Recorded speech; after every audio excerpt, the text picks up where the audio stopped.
My dear leader, look at him. Standing on that podium, serving his nation. Too bad I live in the West, which is actually really bad because we have immigrants and those are bad, someone told me. Not North Korea. Nobody gets in there. I should know. I can't get a flight from my country to theirs, probably because the government here knows that nobody would be coming back. And that's not, Mr. Kim, I'm not saying that you wouldn't let me leave or anything. I'm saying that because I'm told they have great cuisine. Finding a rat is delicacy. Are they eating them raw? And because here, we have to work jobs or something, I've heard. Over there, you get paid to sit in front of a blank Google webpage. And that's pretty cool. I do that anyway. So since I can't go there, that should have been me. I think instead, we take a look at the only thing us degens understand, and that's video games.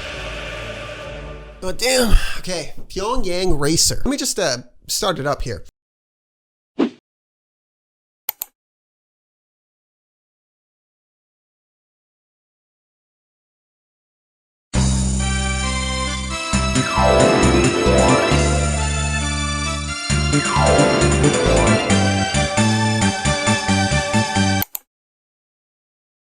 Nice. No, this looks good. So you essentially just drive around the great city of Pyongyang with nobody around.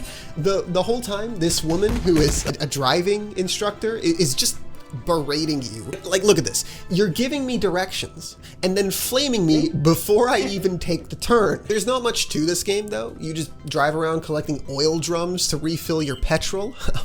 May as well be gold bars. Picking up these postcards that tell you all about how incredible these sites are.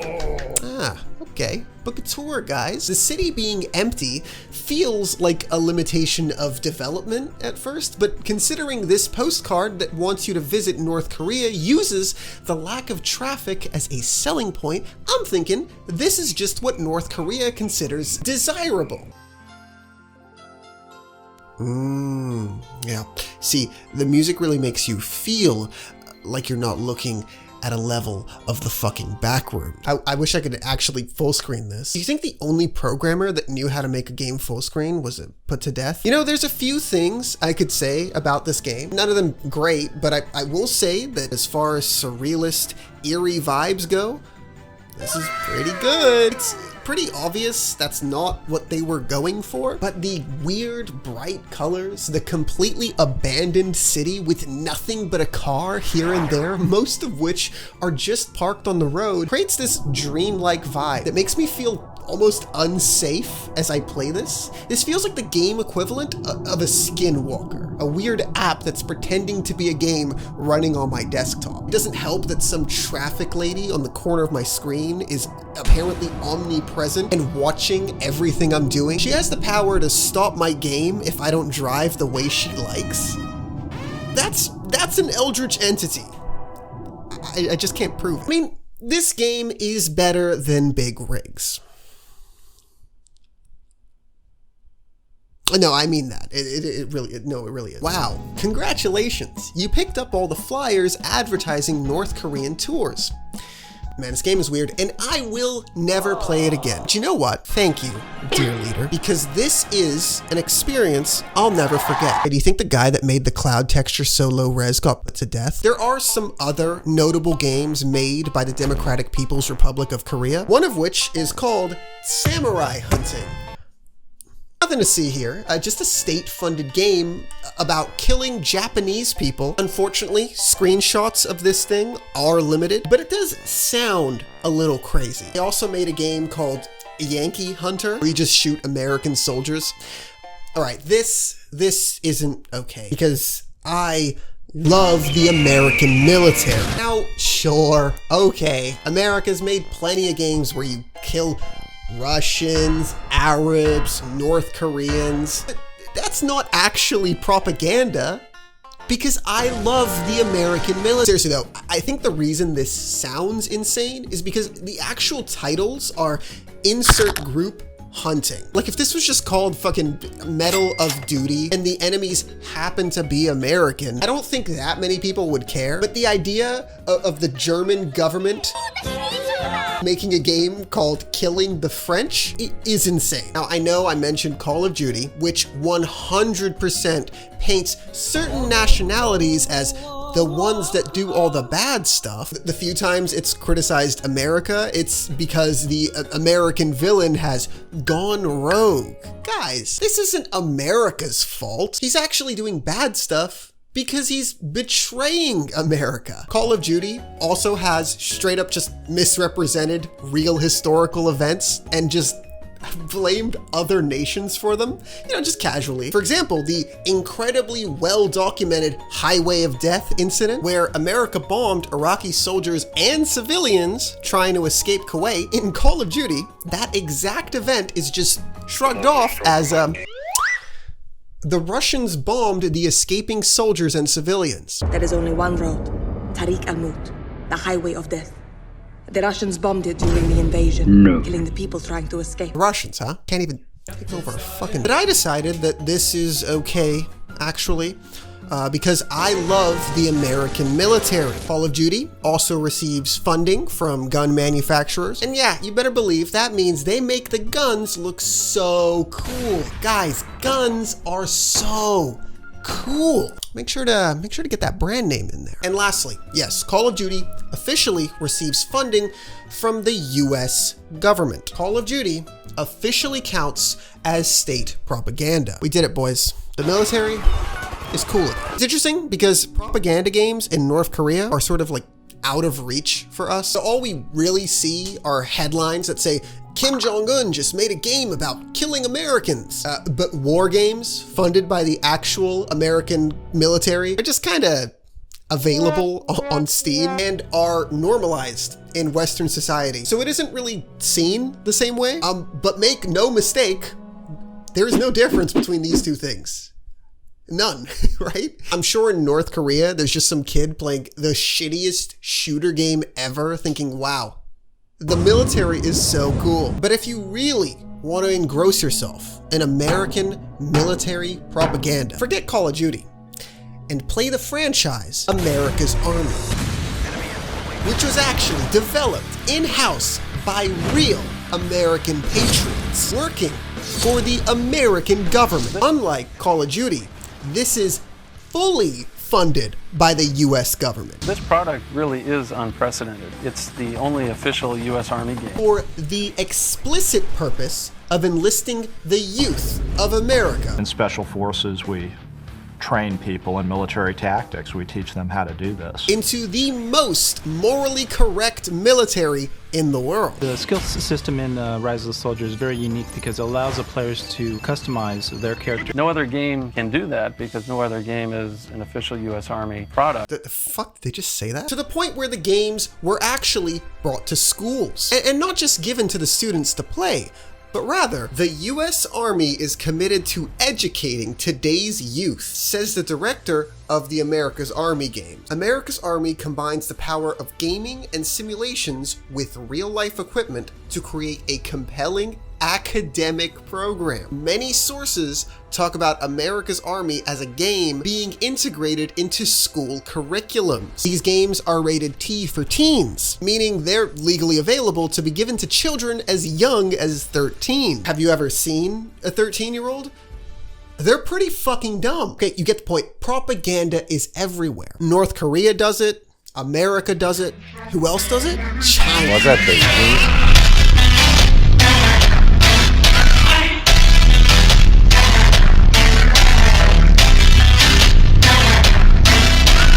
Glorious mission. Xi Jinping, my fucking man. Much like America's Army, Glorious Mission is made with the intent to recruit people into the PLA. Although, the game has been criticized for trivializing the reality of war by presenting it as a video game. You know, thanks Wikipedia. I reject this criticism, actually. And it's not just because I love the Chinese military, but because, like Pyongyang Racer, wide open, empty ass spaces.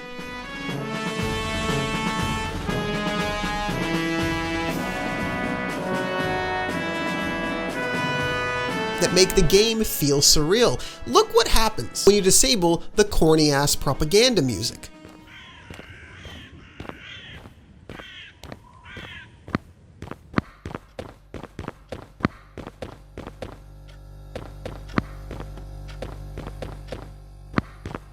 That is such a vibe. How do they keep accidentally making games this atmospheric? You're not doing shit on that computer, buddy. Based on gameplay I've seen, Glorious Mission might genuinely be less subtle than even America's Army. By the way, I can't actually get my hands on this game because playing it requires a Chinese ID tied to an account. And, I don't think I'm Chinese. I'm showing you gameplay from a playthrough on YouTube from Frick's Gaming Backlog. Turns out if you search Glorious Mission, there's a good chance you'll find this. This is just PUBG, made by Tencent for Chinese people. But it seems to be the more popular of the two Glorious Missions, which are unrelated, only one of which is approved by my GOAT, Xi Jinping himself. But yeah, it's just Call of Duty. Looks fun enough, I guess. I don't know. Why does every propaganda game have to be endorsing the military? Is Call of Duty really that popular? It is. It is. I made a video about it. This is a very clear COD ripoff, and also a clear attempt at copying America's Army. Okay, while we're still in the great nation of China, let's look at some non-military propaganda games. Homeland Dream. Now again, I can't actually access this game, god damn it. But according to some articles I found, the game is an unlosable city building game where you pick a real Chinese city and implement CCP policies, like the Belt and Road Initiative, to make the population happier. See, America? Propaganda games don't all have to be about shooting minorities. Anyway, propaganda is actually a lot more broad of a term than you might think. For example, there's commercial propaganda. I mean, who doesn't love fast food? This shit is not a meal. There's plenty of games out there for the big backs. I'm talking McDonald's, Burger King, KFC has those dog shit.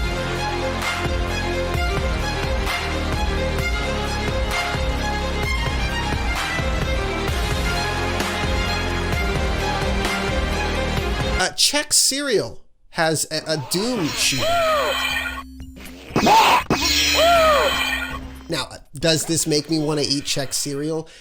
Yes, yeah, it does. I mean, goddamn, the game is not appetizing at all, but it does make me think of Chex cereal. And when I think of Chex cereal, I think about how I felt as a kid eating Chex cereal. That's some fire commercial propaganda, cultural propaganda, religious propaganda. It doesn't even need to rely or even contain misleading information to count as propaganda. You know, it just has to be made with the express intent to shape public opinion. Beginning in the 20th century, the English term propaganda became associated with a manipulative approach.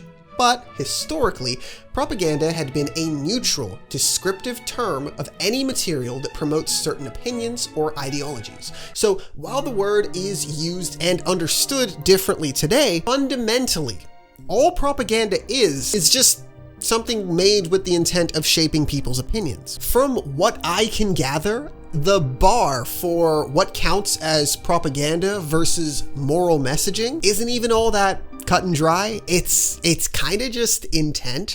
When a game says cooperation is good, it's not exactly the same as a game saying, you know, cooperation is good. The difference here is the game saying, this is something I believe, versus the game saying, this is something you should believe, which is admittedly pretty vague and unhelpful, but it's like a vibes thing, you know? It's a vibes thing. Anyway, man, we're being too negative. There are propaganda games that are good. Propaganda that promotes genuinely good ideas, like Remission. No, not named after the worst anime series of all fucking time. I just wanted to slide that one in there. No, this was developed to encourage kids actively fighting cancer, to I guess feel more enthusiastic or to better follow their treatment plans. You know, that's not always easy to do. And equating a cool video game protagonist killing cancer cells in the human body to cancer medication makes it a brighter experience for kids. This is technically propaganda, but it's also the sickest thing ever. In fact, I've got a page here with a peer-reviewed study that officially concluded this game had positive, tangible effects on the treatment process. This is purely a good thing. North Korea is incredible at this shit. You know, they tell their own people that their dear leader doesn't even shit. Yeah, I wrote that in the script as a meme before Googling it to fact check, and apparently this is a real myth propagated by North Korea. At the same time, all the sources I can find about what North Korean people supposedly believe are all Western published, so they might actually be the real propaganda. I'm starting to think the best information source might actually be blurry ass YouTube videos of old white dudes talking about chemtrails. And that's kind of the point. There is no conspiracy theory or official story that is unworthy of speculation. I have my beliefs, but I don't know. I just know that I grew up with Michael Bay movies, and those never told me shit like this or this. And I was just a tad too brain dead to ever question it. But in 2026, I think we should all be pretty aware that, you know, the biggest threat to humanity isn't guns or nukes, it's information. All I'm gonna say is if I don't like somebody that you have no problem with, and I can't take that guy myself, I'm gonna try convincing you that that guy is hiding the creation of weapons of mass destruction. And if somebody with a track record for doing uncool shit stands to gain from me thinking a certain way, I just think it's worth questioning everything they ever say, ever. Okay, remember to like and subscribe. See ya.